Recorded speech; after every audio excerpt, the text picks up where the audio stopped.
వరలో రెండు కత్తులు పట్టవంటారు. కానీ అక్కడ మాత్రం ఒకటో కృష్ణుడు బెంగళూరు వెళ్ళగానే రెండో కృష్ణుడు ఢిల్లీ నుంచి డైరెక్ట్గా దిగేస్తారట. ఇప్పుడు పార్టీ క్యాడర్ ఇటువైపు ఉండాలా అటువైపు ఉండాలా ఎటు తేల్చుకోలేకపోతున్నారట.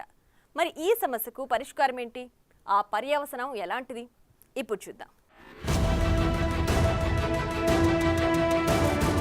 ఒకరు పోలీసులతో ఢీ అంటే ఢీ, మరొకరు విచారణకు కూడా ప్రమాణ స్వీకారానికి వెళ్లే రేంజ్ లో కాన్వాయ్తో హంగామా. ఢీ అంటే ఢీ, బాహాబాహి, నువ్వెంత అంటే నువ్వెంత, ఈ నియోజకవర్గం నాదంటే నాది. ఇది రాప్తాడు వైసీపీలో సాగుతోన్న రసవత్తర నాటకంలోని కొన్నంటే కొన్ని దృశ్యాలు. ఆల్రెడీ ఉద్యోగం ఊడిన తోపుదుర్తి ప్రకాష్ రెడ్డి, అసలే ఉద్యోగము లేని గోరంట్ల, ఇరువురి మధ్య రాప్తాడులో నువ్వా నేనా సై అంటే సై అన్నట్టుగా వ్యవహారం సాగుతోందట. ఒకరిపై మరొకరు ఆధిపత్యం చెలాయించుకునేందుకు రాప్తాడు వేదికగా పోరాటం సాగిస్తున్నారట. ఒక పక్క ముచ్చటగా మూడోసారి ఎమ్మెల్యే అయిన పరిటాల సునీత సవాల్ విసురుతూ ఉంటే, మరోపక్క గోరంట్ల మాధవ్ను ఎలా కట్టడి చేయాలో అర్థం కాక బుర్ర బద్దలు కొట్టుకుంటున్నారట తోపుదుర్తి. అదేంటండి, ఆయన మీ నియోజకవర్గంపై కన్నేశారు, మీ కామెంట్ ఏంటి అని అంటే, ఇన్నాళ్ళు ఇక్కడ ఎమ్మెల్యే ఎవరు, ఇప్పటి వరకు ఈ నియోజకవర్గ బాధ్యతలు ఎవరు చూశారు, నిన్న రామగిరి ఎంపీపీ ఎన్నిక విషయంలో టీడీపీతో తొడగొట్టిందెవరు, తోపుదుర్తిక్కడ అంటూ ప్రకాష్ రెడ్డి మీసం మెలేస్తున్నారట. అదేంటండి ప్రకాష్ రెడ్డి అలాగంటున్నారని గోరంట్లను అడిగితే, మరి ఆయనంత తోపైతే బెంగళూరు ఎందుకు పారిపోతున్నట్టు అంటూ కౌంటర్ అటాక్ చేస్తున్నారీయన.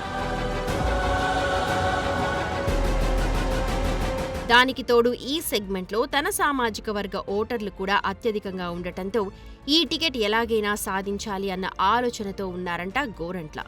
ఈ ఏడాది జనవరి 1న రామగిరికి చెందిన కొందరు స్థానిక నేతలు గోరంట్ల మాధవ్కు రాప్తాడు బాధ్యతలు అప్పగిస్తారు అన్న ప్రచారం చేశారట. దీంతో ఆగ్రహానికి గురైన ప్రకాష్ రెడ్డి వారిని పార్టీ నుంచి సస్పెండ్ చేయించారట. స్థానిక బీసీ వర్గంలో ప్రకాష్ రెడ్డి తమకు వద్దంటూ అంతర్గత సమావేశాల్లో తమ నిరసన వ్యక్తం చేసినట్టు సమాచారం. ఈ మేరకు రామగిరి జెడ్పీటీసీతో పాటు కుంటిమద్ది సర్పంచి, ఎంపీటీసీ రాజీనామాలు చేయడానికి కూడా సిద్ధపడ్డట్టు అప్పట్లో సోషల్ మీడియాలో వైరల్గా మారింది. ఇక్కడ తన వర్గానికి ఎలాగూ పట్టుంది కాబట్టి గోరంట్ల పెద్ద స్కెచ్చే వేసినట్టు తెలుస్తోంది. ఏ మాత్రం అవకాశం దొరికినా అస్సలు వదులుకోవడం లేదట. ఎప్పటికప్పుడు కూటమి ప్రభుత్వంపై కామెంట్లు గుప్పిస్తున్నారు. అదే నోటితో ఎమ్మెల్యే పరిటాల కుటుంబంపైన ఘాటైన వ్యాఖ్యలు చేస్తున్నారు. మొన్న తగరకుంట దాడిలో గాయపడ్డ వైసీపీ నేతను అందరికంటే ముందుగానే పరామర్శించారు గోరంట్ల. అంతేకాదు, వైసీపీ నేత కురుబు లింగయ్య మృతదేహానికి నివాళులర్పించి పోలీసులతో తలబడ్డారు. బాధిత కుటుంబాన్ని పరామర్శించడానికి కూడా పోలీసుల అనుమతులు కావాలా అంటూ ఆగ్రహం వ్యక్తం చేశారు.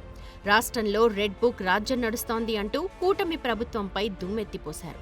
అంతేకాదు, పరిటాల సమీప బంధువులే ఈ ఘాతుకానికి పాల్పడ్డారు అంటూ పరిటాల శ్రీరామ్ను టార్గెట్ చేశారు.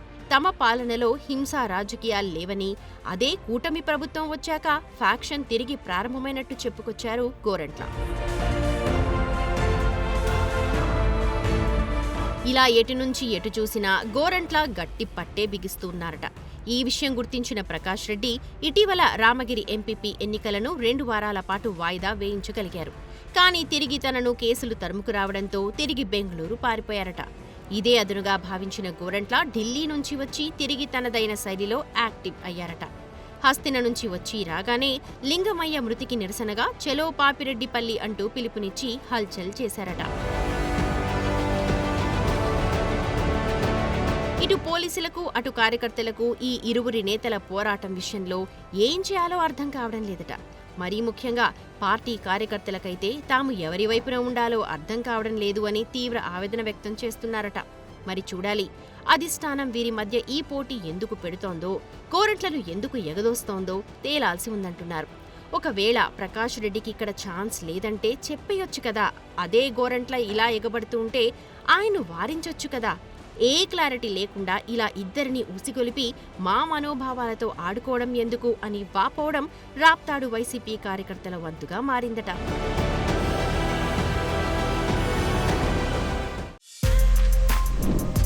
For more videos like this, subscribe Big TV channel.